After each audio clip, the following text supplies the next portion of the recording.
What's good, y'all? Back at it again. My light on, just in case. How that look? I think it look cool. It's been a minute, y'all. It's been a minute. How y'all doing? Everything should be good. Do I got any? No, it should be good. Yeah, shouldn't have no reverb or nothing like that. Want to allow some people to jump in.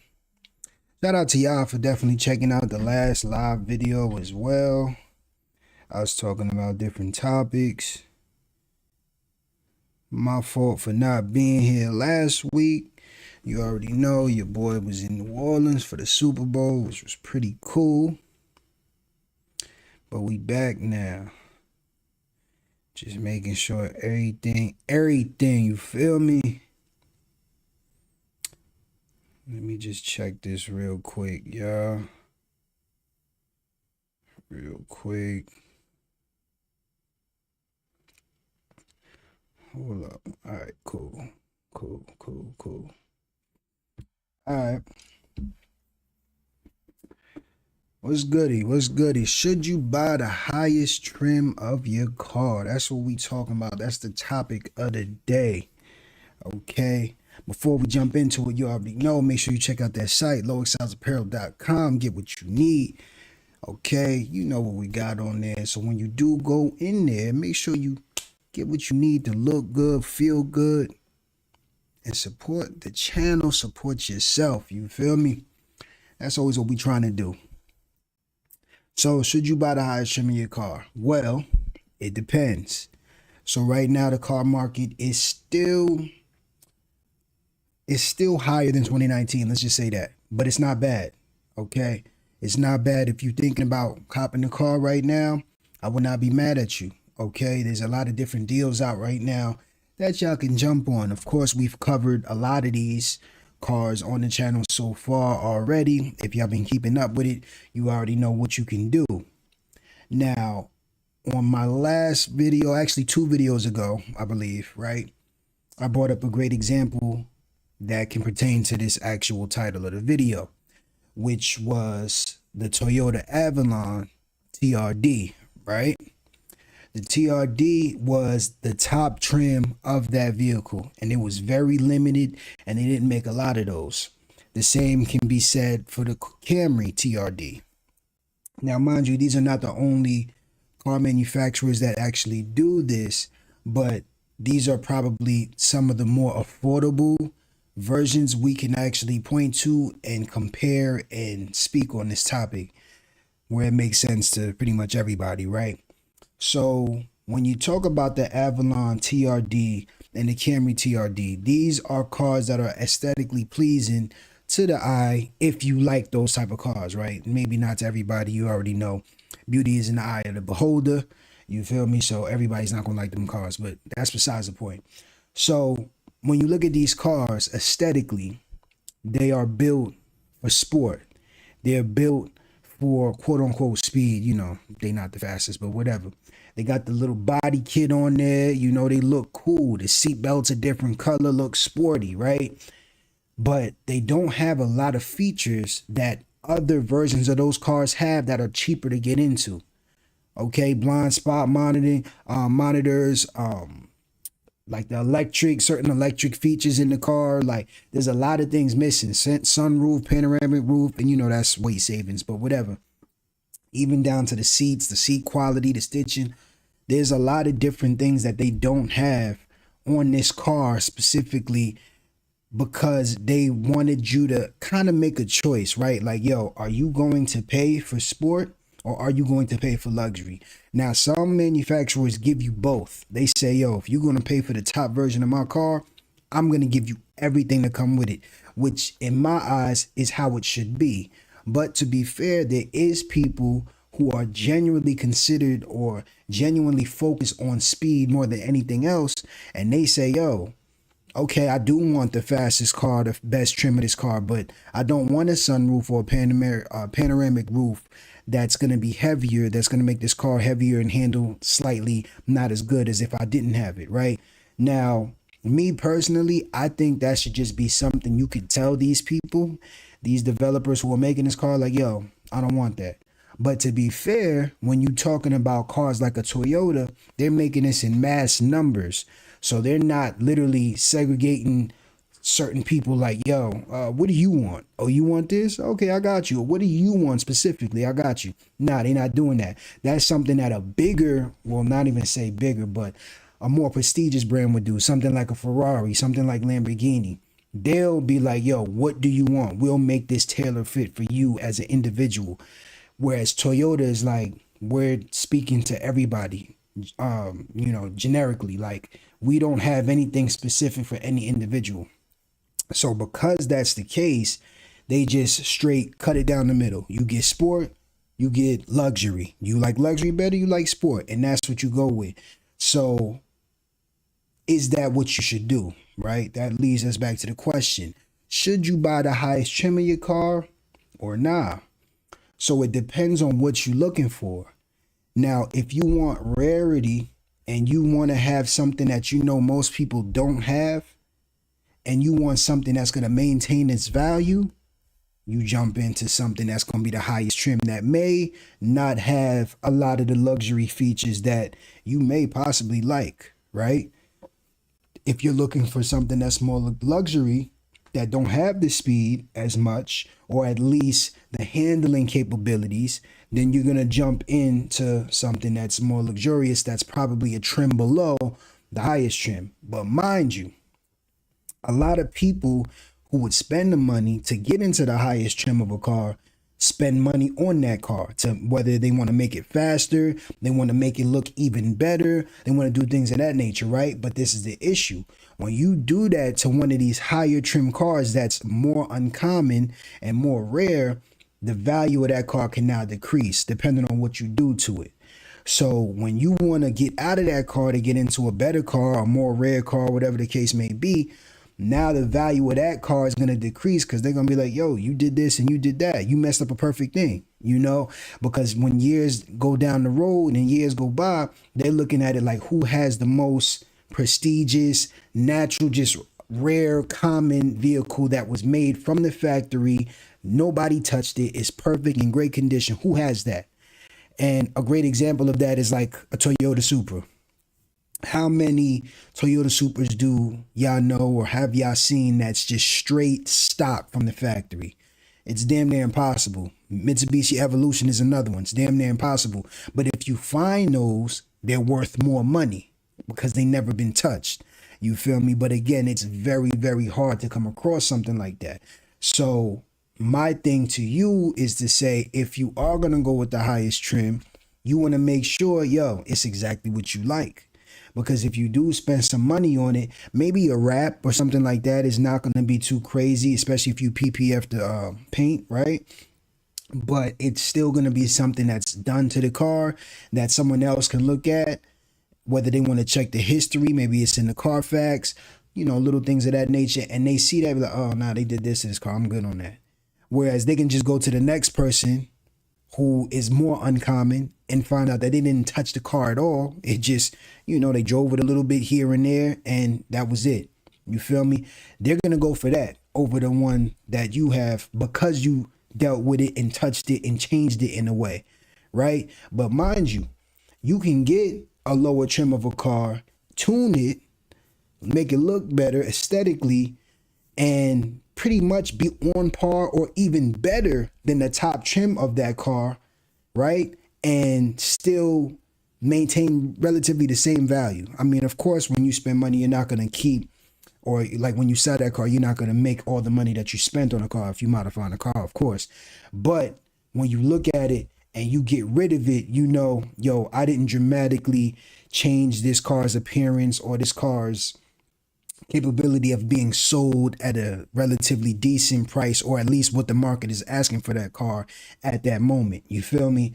So if you want to mod your car or tune your car, I would not recommend you trim of whatever car brand you're looking at, because that's always going to come back to you in the back end and be like, yo, wait, no Diddy on that. That sounds a little crazy. But that's always going to come back around. You feel me? where it could really hurt you and be like, dang, if I didn't do this or do that, I left 5K on the table. I left 3K on the table. I left 10K on the table because I did this to this specific car. If I would have chilled and would have did that to one of these, I would have been good. You feel me? So that's definitely something that you want to be wary of, And again, me personally, I feel as though the people should have an opportunity to choose what they want. And again, Toyota, it's a big brand. They're not really worried about you individually. They're worried about the people as a whole. So they're not going to give you that opportunity to do it. But my thing is, if you have such a short production year period for a specific car like this, why not make it more authentic and give, let's say if you made 5,000 of them, why not give those 5,000 people a chance to, or at least initially, give them a chance to say, hey, I like this or I like that, and I want to have an opportunity to get this and that, but I don't want this or that. You see what I'm saying? Instead of making it generic based. But again, it makes sense because they want to save money and they don't want to spend too much bread on the individual people who are not necessarily at the end of the day lining their pockets to the best of their ability. You feel me? So it makes sense, but it's still unfortunate because certain cars, I think, leave a lot on the table when it comes to things like that, because people just want this. Like, how many people wanted to jump in a specific car? Let's just, again, use those cars as an example. A Toyota Camry TRD that jumped in and it was like, it don't got this, it don't got that, it don't got this. And I was thinking about buying it, but now I'm good. I did that. You feel me? Somebody had said something on the comment. I think it was on one of the polls. They had mentioned something similar to what I'm saying right now. And I told them, like, yo, like, I got in it, I test drove it, and mind you, y'all, like the XSE that's right under the TRD got the same engine in it.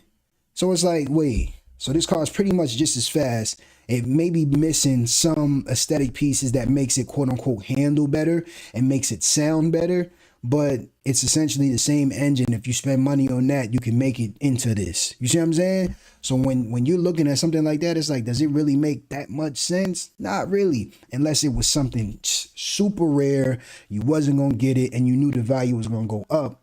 Then it makes a little more sense, you feel me? But I think that's really why those cars in particular, the TRD brand, as far as the Toyota Camry and the Avalon, didn't sell as well as I feel like they could have, because they just missed key parts and they didn't give the consumers a chance to really decide what they really wanted. You feel me? Like, it was like, yo, look, you get this or that, take it or leave it. And he's like, oh, I'm gonna leave it then. I'm good. Like, I ain't gonna take it.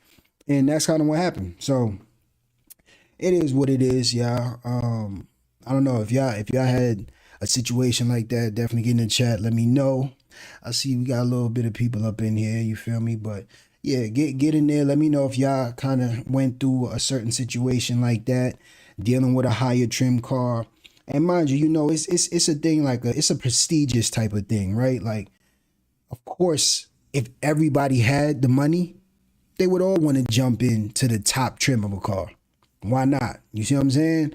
But at the end of the day, depending on who you are and what you plan on doing, is that the best choice for you? For a lot of people's cases, it's not. For a lot of people, it's better for them to get a mid-trim or a lower trim and just spend money into that and make it into this. You see what I'm saying? Another example, somebody brought up like a Volkswagen VR6, which is very uncommon, versus just a Volkswagen CC, the 2-liter turbo, right? So the VR6 was the CC, VR6 with a 6-cylinder, and the CC 2-liter turbo, 4-cylinder, right? And someone had mentioned, like, yo, the VR6 is very reliable, but it doesn't have the same tuning capabilities as a 2-liter turbo. So in reality, you could technically build up a 2-liter turbo to be faster than the VR6.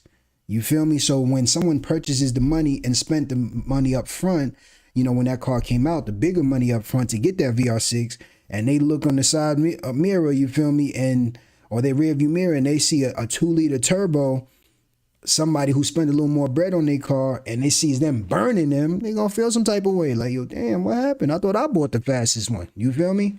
So that things like that can happen. But it just depends on who you are, what you want, and what you plan on doing to your car. You feel me? But yeah, of course I'm gonna always attest y'all to get the best trim if you can. You feel me? But for example, I'll give you another example, right? My Volkswagen, the one that I had previously, if y'all ever kept up with the whole quote unquote Volkswagen series, yeah, that I bought the top trim of that car. You know what I mean? I wanted it. I'm like, yo, I want the best of the best. Give me the best of the best of this car. What it got to offer? I got that. In the long run, guess what? It costed me. Why? Because I was spending top dollar for the top trim, when in reality, I could have got a basic version or at least a sporty trim that wasn't the top trim, and I could have saved money monthly. I could have saved time based on like the money I spent and the time that I waited to get certain parts on that car when they went out, because those parts wasn't on the basic trim. You see what I'm saying? So it just really ended up costing me more at the end of the day. And mind you, that's not a prestigious type of car. So it's like, it's a basic car it's a top trim of a basic car. So it's like, is that really something that you really want to spend that much more bread on just to say you did it? No, it's really not. So it really all depends, y'all. It depends on the car that you're looking at, the manufacturer that it's coming from, and what you plan on doing with that car. You know, that is going to really tell, yo, should I really get the highest trim it is? Or should I not? You feel me? It really does depend. So it's not a straight yes or no answer. It has a lot of factors that can play a part in it that can potentially benefit you or not. You feel me? So yeah, that's the situation with that. Okay. What else? Yeah, the chat. I need the chat popping. I need y'all, I need y'all to get active with me. You feel me? Get active with me. Hold on one second. Hold on one second. Hold up.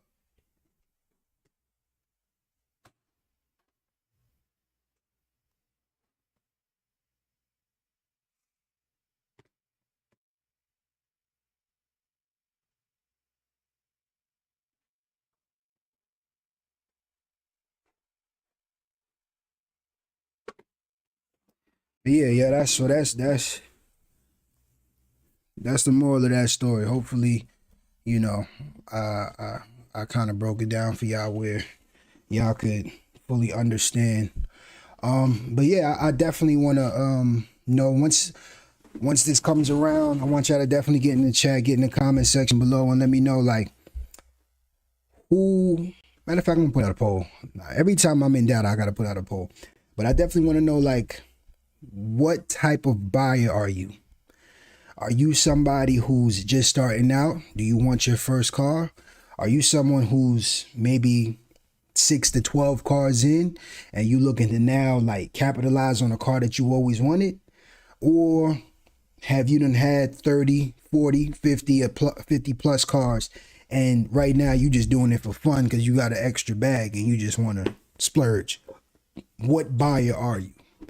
Get in the comment section below. Let me know, because that's definitely going to determine the type of content that I continue to release, because I always want to potentially assist y'all in wherever it is that y'all need assistance at. You feel me? Because there's a lot of different people that have a lot of different questions, and of course you're never going to appeal to everybody at the same time, but if you can appeal to at least the mass majority of an individual, or of I would say a mass population, or you get what I'm trying to say, a mass people, if you can appeal to more people than not, you're gonna do that. So yeah, that's definitely what we're gonna do. So yeah, definitely get in the comment section below. Let me know what type of buyer are you. Are you in the beginning, you just getting your first, second, maybe third car, and you want to just get something you could beat around and do what you want to do with it? Are you 10 to 15 to 20 cars deep, and now you done saved enough bread and you want your dream car? Or are you 50 plus, let's say 30 to 30 beyond plus cars in, you just got a bag and you trying to spend some bread? What is it? You feel me? Get in the comment section below, let me know. Other than that, y'all, What else is new? What else is new? Of course, more content on the way. Matter of fact, another thing. So I'm curious, right? There's a lot of car reviewers on the platform of YouTube, right? And I would say there's less of, I would say, quote unquote, car reviewers that break it down the way I break it down, right? Would y'all be more interested in physical, me with the car, face to face, me with the car, me in the car, me driving the car? Is that something that y'all would actually engage with and appreciate more? Or do you appreciate more of the ins and outs and understanding the car that you're dealing with or you're going to potentially buy? You feel me? Because I've been thinking about that.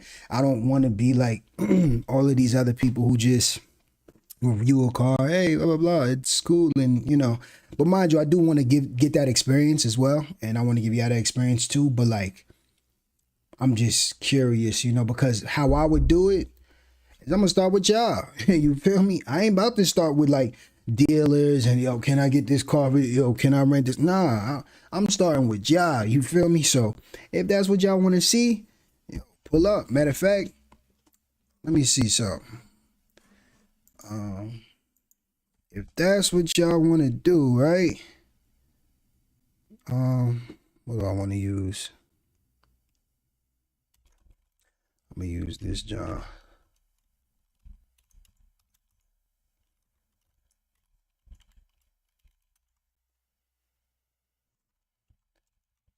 I got you.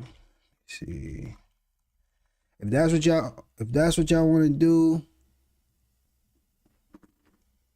boom. Hit the Gmail up. You feel me? If y'all want to see car reviews and you have a car for me to review, hit that Gmail up. We will definitely talk about it and we could do what we need to do. You feel me? But I just want to put that out on the table for y'all just because I think it would be dope, you know, and I'm always up to, you know, kind of be more engaging and, you know, more creative with the content. You feel me? I like that. So I'll definitely be open to that. Y'all let me know. If that's something y'all want to do, definitely hit me up. If not, it is what it is. We'll continue to do what we doing. You feel me? But yeah, other than that, is there any other news for y'all? I don't really feel like there's any other news for y'all right now. Like I said, wasn't here last week, so I had to come back for you now. Drop another live for you. You feel me? Want to continue to do this weekly. And yeah, the next video, what is the next video gonna be? Matter of fact, the next video is going to be we're gonna kind of lower the price range again because the last video we had, that was more around the 25K range, and I definitely wanted to give SUV version because I have people in my past or in the past mention that they wanted, you know, something bigger. Maybe they had a small family or they just wanted to sit up a little higher and have more of a, you know, SUV feel. So I definitely wanted to cover that for y'all. I think those were great options as well for anybody, really, whether it's somebody just getting an SUV for the first time or for somebody who just wants to get into one of the better premium versions of an SUV. You feel me? I gave you a lot of different variations, speed, luxury, looks, you know. So if you didn't check that video out, make sure you do check that out. That was the last video I dropped like 2 days ago. So definitely check that out. Other than that, like I mentioned before, definitely get in the comment section below. Let me know how you feel about the content going forward, and make sure you shop. You feel me? And matter of fact, remember, if you want to tune your car, you want to mod your car, we got links for that as well. They will be in the description of this video. So once this is dropped, y'all will see that as well. And also, if you're looking to buy a Tesla, I had someone else reach out to me recently and they said they're potentially, like, they're really on the fence of buying a Tesla and they just want to know a little more about it. But if you're on the fence of buying one, especially from Tesla in general, make sure, I'm gonna put the link in the description as well. Make sure you click my link because I can get you $1,000 off for whatever the price is of the car. So if the car going for $30,000 right now, guess what? you about to pay 29. You feel me? I got you. So definitely stay tuned, and if that's you, you know, definitely click that link, get that discount for you. And like I mentioned, you want to tune your car, mod your car, check those links out for that as well. And yeah, if you want me to review your whip in person, mind you, I'll fly wherever. It don't really matter to me. You feel me? I mean, if it's out the country, that could be a little tricky, but you know, we can still figure it out. But yeah, if you in the country, I mean, yo, we will definitely make a move if we need to. You feel me? If everything's right and all the stars align, that can definitely be something that we do. So if y'all want me to review y'all whip, definitely hit the Gmail in the chat. You feel me? And let me know. Matter of fact, I'll put that also in the description of this video. So, y'all just let me know. Keep me updated. I'll keep y'all updated. Y'all already know. And just like that, if you like this video, make sure you share. Make sure you subscribe. But just like that, once more, I'm out of here. Peace.